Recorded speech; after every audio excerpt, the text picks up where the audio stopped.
வணக்கம் ஃப்ரெண்ட்ஸ். 5 நிமிடத்தில் நல்ல டேஸ்டியான தக்காளி சாதம் தான் செய்ய போகிறேன்.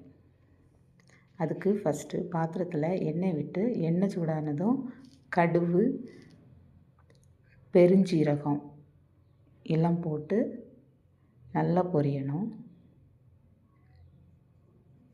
நல்லா பொரிஞ்சதுமே கருவேப்பிலை போடணும்.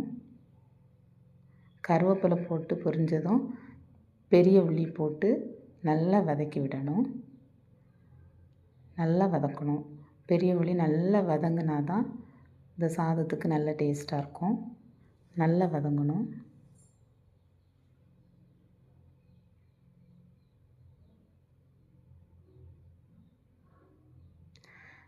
உள்ளி நல்லா வதங்கினோடனே பச்சை மிளகாய், இஞ்சி பூண்டு பேஸ்ட்டு இதெல்லாம் போட்டு நல்லா வதக்கி விடணும். இஞ்சி பூண்டு பேஸ்ட்டு நல்லா பச்சை வாசனை போகும்படியாக வதக்கிட்டு தக்காளி பழம் போட்டு நல்லா வதக்கி விடணும். தக்காளி பழமும் நல்லா வதங்கணும். வதக்கிட்டு வத்தல் பொடி, மல்லிப்பொடி, மஞ்சள் பொடி, வேறு தேவையான அளவு உப்பு எல்லாம் போட்டு நல்லா வதக்கணும்.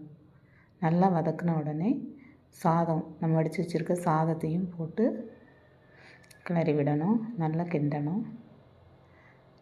இப்படி நல்லா கிண்டுனா சுவையான தக்காளி சாதம் ரெடியாகும்.